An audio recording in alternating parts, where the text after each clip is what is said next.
In an alternate timeline, the US and Russia are still at each other's throats. A full-blown war is not an option for both of them, so they have reverted to spying. But the traditional spies have also become outdated and easy to catch.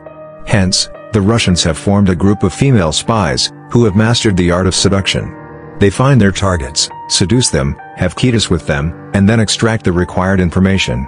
The opening scene introduces Dominika Yegorova, a prominent ballet dancer from Russia. Ever since her teens, she has been dancing and taking care of her ailing mother. One day, Dominika entrusts her mother to a caretaker and heads to work. She meets with various guests, including her uncle Ivan, who serves as the deputy director of Russia's Foreign Intelligence Service, SVR. During the meet and greet, a gangster named Dmitry Ustinov asks Dominika for a picture and uses the opportunity to touch her inappropriately. Shortly after, the performance begins, and Dominika dances beautifully, impressing the audience. Unfortunately, soon, her dance partner jumps and lands on her leg, breaking it badly. As a result, Dominika is rushed to the hospital for emergency surgery. Following this, we are introduced to Nate Nash, a CIA agent working in Moscow. One day, as he is about to meet one of his assets in Gorky Park, he is unexpectedly confronted by the police. Swiftly thinking on his feet, Nate creates a distraction by firing shots at the ground. This ensures the safety of his Russian mole codenamed Marble, who escapes without being identified. However, Nate is taken into custody by the authorities during the chaos. He is then escorted to the safety of the American embassy, where he meets his superiors. They inform him that Marble is safe, but he is to be deported back to the US due to his mistake. The next day, Ivan visits the director of the SVR and General Vladimir Korchnoi. They show him video footage of Nate's meeting in Gorky Park, and explain that their primary interest lies in the unidentified individual. The scene then shifts back to Dominika, who wakes up in a hospital bed to discover that her leg is now encased in a metal frame. She is devastated when she realizes that she will never dance again. Months pass, but Dominika is still walking with the help of a cane. One day, Uncle Ivan visits her and reveals that her replacement has been found, which means that her workplace will no longer provide her with any benefits. Hence, he offers to help Dominika and asks her to come to him once she's ready. Before leaving though, he hands her an envelope containing intimate pictures of her former dance partner and her replacement, as well as a recording of their conversation, which implies that her partner intentionally caused the accident so that his girlfriend could take her place. This revelation angers Dominika, so she goes straight to the theater to keep an eye on her former partner and his girlfriend.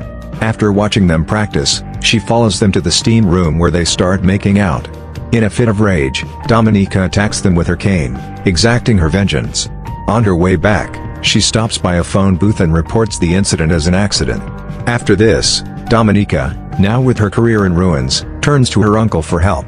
He agrees to assist her, but only if she returns the favor. The SVR is interested in gaining more information on the gangster from earlier, Dmitry, so he asks Dominika to befriend him and earn his trust using her feminine charms. Though hesitant, Dominika has no other choice, as her mother's medical expenses are high. That night, Dominika goes to the hotel where Dmitry is staying, dressed beautifully, and heads to the bar to catch his eye. As she expected, Dmitry approaches her and asks how he can assist her. She expresses her desire to feel special once again, and they proceed to a private room, leaving Dmitry's guards outside. After a while, he asks her to undress and immediately gets to work like a madman. But right then, a person wearing a black helmet enters the room and murders Dmitry. The intruder then throws a coat at Dominika to cover her bloodied body and rescues her through the back door. The man turns out to be an SVR agent named Konstantin sent by Ivan. Soon after, Ivan comes to Dominika and presents her with a choice, either become an SVR operative or face execution for witnessing Dmitry's murder. As expected, she chooses to work for them. Following this, Dominika is enrolled in the harsh and rigorous State School 4, which specializes in training Sparrows, SVR operatives skilled in using sexpionage to seduce their targets. Upon her arrival, she is greeted by Matron, the headmistress of Sparrow, who gives her a new identity and leads her inside. The very next day, classes commence and Matron delivers a speech on the current world chaos, emphasizing how Russia is the only country willing to make sacrifices to fix it. She also announces to the students that their bodies now belong to the state and they are obligated to perform any task assigned to them. In the next scene, Nate meets with a CIA panel, who decides to suspend him for his blunder in Russia. However, Nate argues that he has worked with Marble for years and that nobody else can be trusted. His plea is eventually taken into consideration, and he is given a second chance to redeem himself. Nate is then assigned to the nearest city, Budapest, to re-establish contact with Marble. But unknown to them, their every move is being monitored by the SVR. Back in the State School 4, Matron teaches the Sparrows how to identify what their target wants. She displays several images on TV and asks them to identify their wants. The first one is incorrectly answered by an arrogant student named Victor, and Dominika corrects him. This makes him the laughingstock in front of everyone. Another female student correctly guesses the second, and she is summoned to the front of the class in order to satisfy a guy. The girl gets down on her knees, however, she is unable to do so. The following day, the students are asked to welcome a troop of soldiers who have recently returned from combat. Dominika selects a young man and takes him to a private room where she pleases him. Later, the performance is observed by Matron and the other students.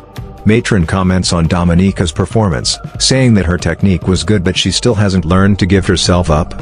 After class, as Dominika is taking a shower, Victor comes from behind and tries to assault her, but she bravely defends herself by hitting him with a water tap. The incident causes a huge uproar and General Vladimir himself arrives at the school to investigate. He asks Dominika why she did it, to which she responds that she serves the state, not her fellow student. In the next class, Dominika is called to the front by Matron, while Vladimir watches through a CCTV camera. Matron presents a picture of Victor and asks Dominika to identify his desires. Just then, Victor is brought into the room and Matron orders Dominika to give him what he wants. Our protagonist undresses herself and sits on the table with her legs open, egging him to take her. However, Victor, who is still terrified from the earlier incident, leaves without even touching her. Dominika then answers Matron's question that he wants power. This impresses Vladimir, so he assigns her to a mission in Budapest. Her job is to gain Nate's trust and reveal Marble's identity. Agreeing to the mission, Dominika travels to Budapest and shares accommodation with fellow Sparrow, Marta, under the supervision of SVR Station Chief Maxim Valentov. She then begins following Nate and goes to the same swimming pool where he goes. She intentionally bumps into him and has a brief chat, pretending to be a translator for the embassy. The next day, Dominika heads to the swimming pool but doesn't find Nate there. Furthermore, she learns that her ID is missing. It turns out that Nate has already figured out that she's a Russian spy trying to uncover Marble's identity. He reports this to his superiors and recognizes her potential value. Hearing this, his superiors grant him permission to get closer to Dominika to gather more information. Later, Dominika visits the embassy and discovers Marta talking with an American politician named Stephanie Boucher. Not long after, Nate approaches Dominika and confesses to taking her ID from the pool. Upon realizing that he's aware of her mission, she reveals her true intentions. The two then have a short conversation and agree to meet for dinner the following day. Afterwards, Dominika returns to her apartment and searches Marta's room, where she discovers that Marta has been tasked with buying confidential information from Stephanie. The next day after work, she tails the station chief, Maxim, to a bar and requests him to provide her more time by sending a good report to Moscow. In order to make him do so, Dominika prods him into hitting her. Now that his act is caught on cameras, she blackmails him into sending a better report or else she'll turn him into the police. Meanwhile, Nate is waiting for her at the restaurant, but when she doesn't show up for a long time, he leaves, assuming that she ditched him. Unbeknownst to him, Dominika follows him to his place. She rings the doorbell, and he covertly lets her in.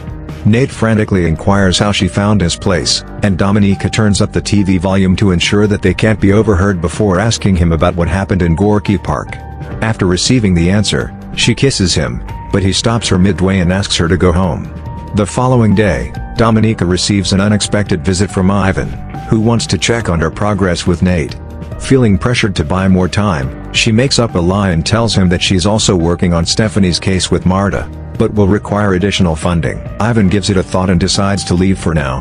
While getting his coat, Dominika manages to sneak a look at his passport to gather intel on him. Later that evening, Dominika returns home to shockingly find Marta's lifeless body in the bathtub. Before she can even comprehend what happened, Konstantin, the same SVR agent from earlier, appears from behind and grabs her by the neck. He then explains that this is what happens to those who share secrets. Meanwhile, Nate informs his superiors about Marble's new message, which confirms that Dominika is a Sparrow. Although his superiors view her as a threat, Nate believes that she's still recruitable. The next evening, he brings Dominika to her apartment and admits that he knows her real identity. Dominika, in turn, reveals her story, emphasizing that her only concern is her mother's safety. Nate then offers her a deal to become a double agent for him, promising her protection in return. After thinking it over, Dominica asks if she can trust him. He assures her that she can, and the two end up becoming intimate. In the morning, Dominica meets with Nate's superiors, who subject her to a lie detector test to assess her reliability. When she passes the test, she asks for money, claiming that she can buy them information from Stephanie Boucher. On Friday, Dominica travels to London with Maxim to meet Stephanie and execute the transaction. She stays in a hotel room that the CIA has specially prepared for her with security cameras and a set of discs hidden under a desk, which she can swap for the real ones later. Shortly after, Stephanie arrives at the hotel, and Dominica approaches her, claiming that she is sent by Marta. Once Stephanie is convinced, she hands over the discs in exchange for the money. Dominica pretends to authenticate the discs, but in reality, she switches them with the fake ones. After the deal, Stephanie realizes that she's being monitored by American intelligence agents. In a state of panic, she throws the money in the trash and tries to cross the street. But unfortunately, she only ends up getting hit by a truck and dying on the spot. Russian agents watching the whole incident assume that their mission has been compromised. They also suspect that Dominica and Maxim were the ones who tipped off the Americans, so the two are ordered to return to Moscow. Upon their arrival, Ivan seizes the discs and apprehends both Dominica and Nate. Despite their protests of innocence, they endure excruciating torture for days, and Maxim is even executed. However, Dominica remains adamant in her denial of involvement with the Americans. Eventually, Ivan begins to believe her and allows her to go back to Budapest to carry out her original mission of extracting Marble's identity. Upon reuniting with Nate, Dominica enjoys a romantic evening with him at his residence. However, in the middle of the night, she wakes up to discover Constantine subjecting Nate to torture in order to obtain Marble's identity. At first, Dominica feigns complicity with Constantine and even assists in inflicting harm on Nate. But when he is distracted, she assaults him, enabling Nate to break free from his restraints.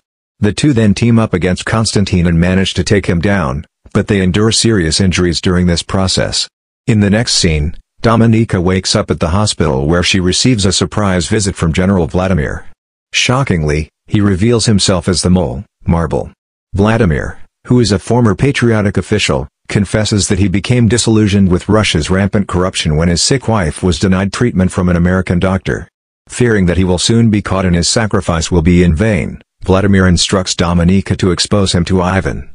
Doing so would make her a national hero, and allow her to replace him as a mole. Dominica thinks the idea is absurd, but after a lot of convincing, she decides to turn herself into the authorities. She asks to speak to the Russian ambassador, and when her wish is granted, she explains that she has the name of the mole. However, she will only reveal his name in exchange for her freedom. In the aftermath of the conversation, an exchange meeting is scheduled at an airport. Nate is assigned to accompany Dominica in order to confirm the mole's identity. He is deeply upset as he feels used and betrayed by Dominica's actions. However, she has a surprise for him. Shortly after, the Russians approach them with the mole, whose face, when uncovered, turns out to be Ivan. It is revealed that Dominica had been fabricating evidence to frame her uncle ever since she arrived in Budapest and even blamed him for the botched exchange in London. Shocked, Nate quickly confirms Ivan as the mole, and just after the exchange, Ivan is shot by a Russian sniper. After the exchange ends, Dominica is taken away on a helicopter. In the final scene, we see her being honored in a Russian military ceremony attended by General Vladimir. Dominica is now living a good and free life with her mother, something which she had always dreamt of.